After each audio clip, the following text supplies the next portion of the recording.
then I would be able to give you a but very... do you know the answer? Because I do. So you might want to get a pencil and paper and take some notes because I'll help you do your job.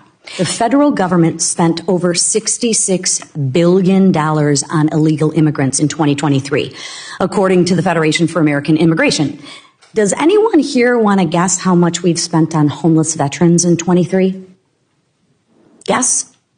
High? Well, let's just start. Higher, lower, the same? Anybody want to guess? Fractional.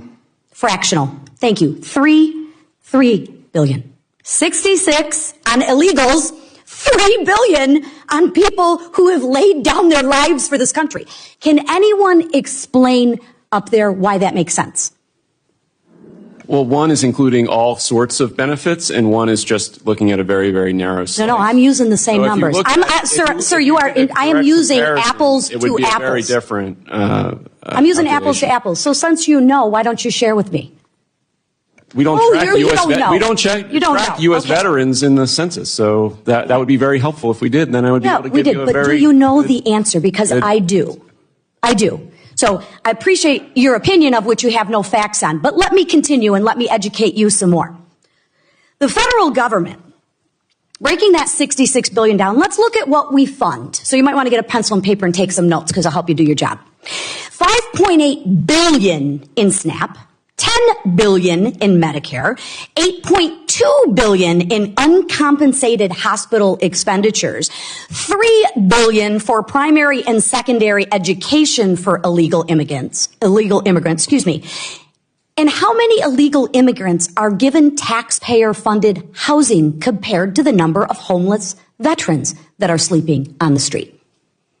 You don't know because you don't want to know. You don't want to see the numbers. Well, I do, and I can share with you the American people do. Because I will share with you, the people in my district, in Michigan, of the 9th District, we care about our homeless veterans. We care about our veterans. And yes, we care about them a little bit more than we care about people who have broken the law to get here illegally.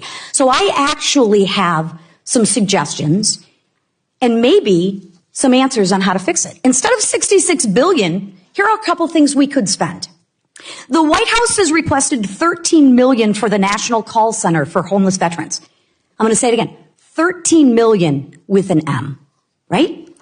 Maybe we could find that out of that $66 billion, right? Difference between million and billion, big difference. We could funnel some more of that $66 billion to our homeless veterans. Anyone opposed to that? Why aren't we doing it? Why aren't we doing it? Anybody got an idea? Anybody got an idea why we're not, God bless you, why we're not doing it? I'll tell you why we're not doing it, because the Biden administration does not want to do it. Am I correct? Am I incorrect on that? I didn't think so. This year's budget request from the White House asks for $17.2 billion in mental health spending for veterans. That $10 billion we lose to Medicare spending would surely benefit to struggle with the mental health issues. So why don't we do this? America's a very charitable country. Why don't we take care of our own first? Anyone see a problem with that? Why don't we? I'll tell you why we don't. Because the Biden administration doesn't want to do that. It's maddening to me. The White House budget requested for caregiver support programs not $2.9 billion. Maybe instead of $3 billion for educating illegal immigrants, we can give more funding to caregiver support programs, right? We're all talking about both sides of the aisle, which ironically doesn't even want to participate in this hearing, sadly, but not unexpected.